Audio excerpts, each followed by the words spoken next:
If you have ongoing exposure to controlling people, it's a virtual certainty that you're going to experience blurry boundaries, which is why I've created the extensive online course called This Is Me, Establishing Boundaries with the Controllers in Your Life.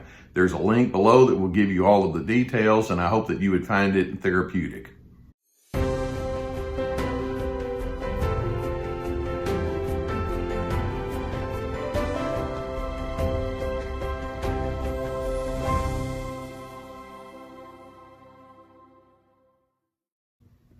Over and over, as I've spoken with people who are connected in one way or another with a narcissist, I find these people just shaking their heads thinking, why can't narcissists just be normal?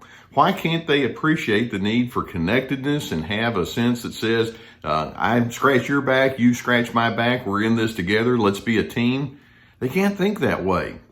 That being the case, I want to identify one very strong statement that a narcissist could make, but they just can't based on the nature of their narcissism. And that statement is very simply this: I want you to thrive.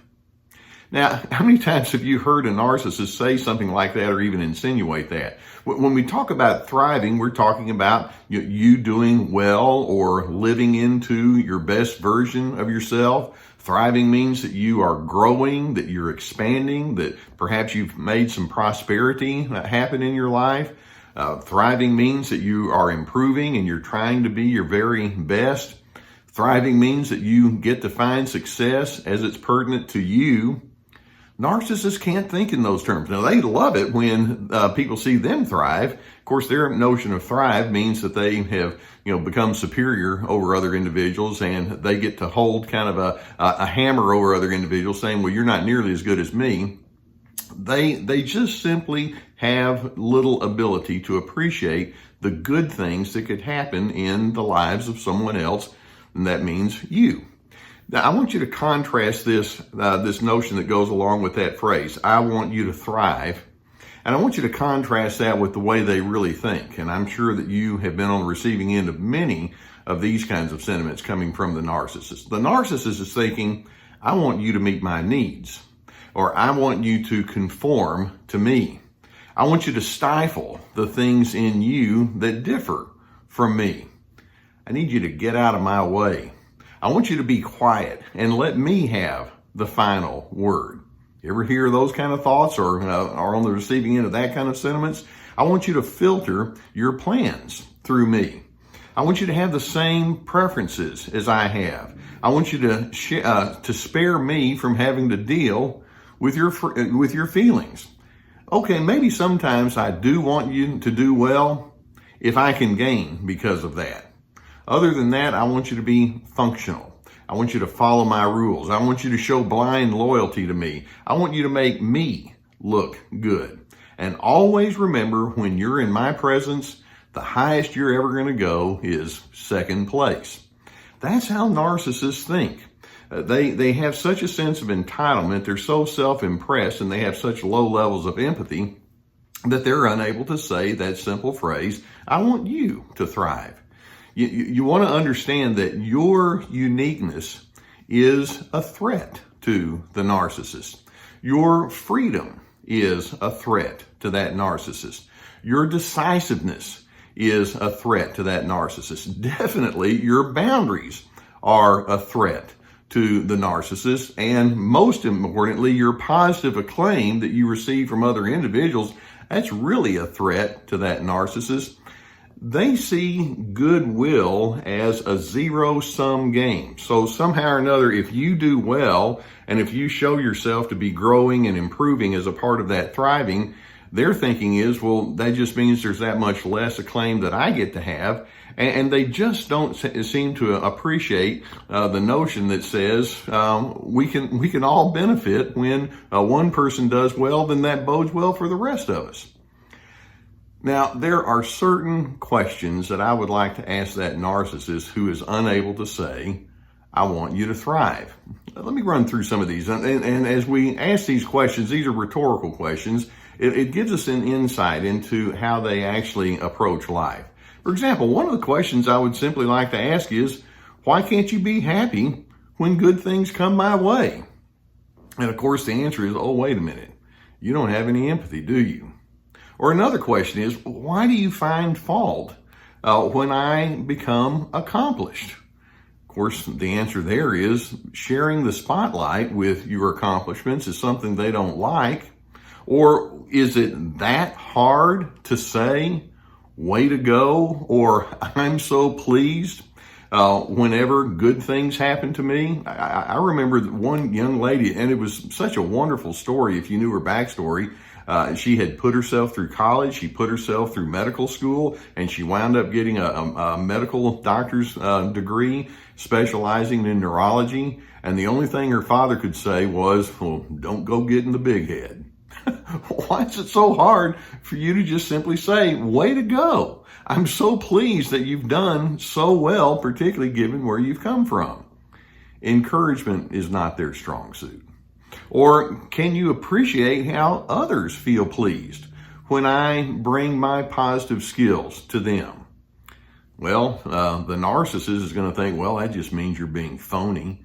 And of course, when they think that, it's like, well, that's classic projection, and they operate with that. Therefore, they can't appreciate me. Or another question I'd like to ask, and that is, do you have to be so sinister and suspicious in your interpretations of me? And of course, we realize, well, they just simply don't have the ability to trust. Or when you see that I've grown and I've overcome personal obstacles, can't you find joy in that? And then, of course, you can say, you can see that they fear actually you becoming your own person.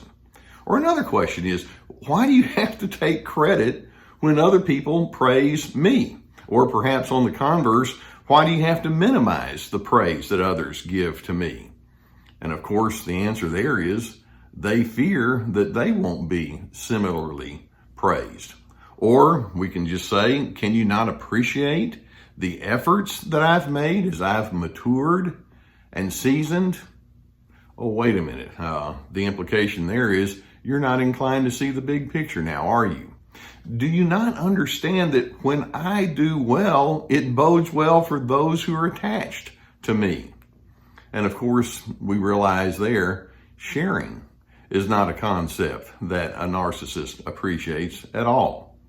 So when you look at their inability to say those simple words, I want you to thrive, they just can't say that. It tells us so much about all of the dynamics that are going on inside of that narcissist. Their persona is so built upon their own insecurity. And their persona is so built on the need to be falsely superior that they must keep you in the down position. That's one of the primary identifying features of narcissism. They don't like for you to do well. They don't like for you to find acclaim. They don't like for you to grow because deep down at the base of it, they fear being a nobody. And their whole thinking is distorted because they have not really appreciated the concept of us being in it together. So here are my thoughts if I'm on the receiving end of this kind of attitude towards the narcissist, or from the narcissist. And that is, okay, I get it that you don't want me to thrive, but here's my bottom line. I was born to thrive. I like it when I improve, and I like it when other people improve too. I see my positives as a gift that I get to share with other individuals that I love and respect.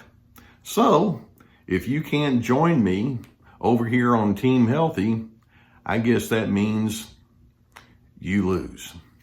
Instead, my response to you and your inability to watch me thrive is to simply say, onward and upward. I hope that you get some good benefit from videos such as this, and I hope that it can cause you to realize that you don't have to filter your life through the mindset of the narcissist. That's what they want, but that you can truly grow into your own person.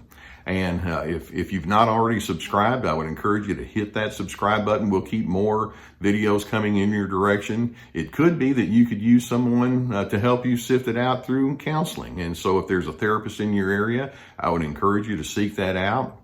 Or if you prefer, we have a sponsor, and their link is below, where there's a whole team of online therapists who are licensed and experienced. And if you'd like, you can go to our link below that would help you there. We have my courses now. Notice I'm saying it plural. We have my free to be course, and then we have my new course called This Is Me. It's all about setting boundaries with the controllers in your life. So, and they're, when I say courses, they're very extensive with lots of videos and worksheets and things like that. Avail yourself to that if you would find that to be helpful. We also have my books and other kind of resources below. I want you to thrive, and I want you to do well, and I want you to be happy in the meantime. And if that narcissist in your life says, well, I don't like that one bit, so be it. But in the meantime, I want you to lean into the best version of yourself as possible. And in doing so, that's when you get to find your place of peace.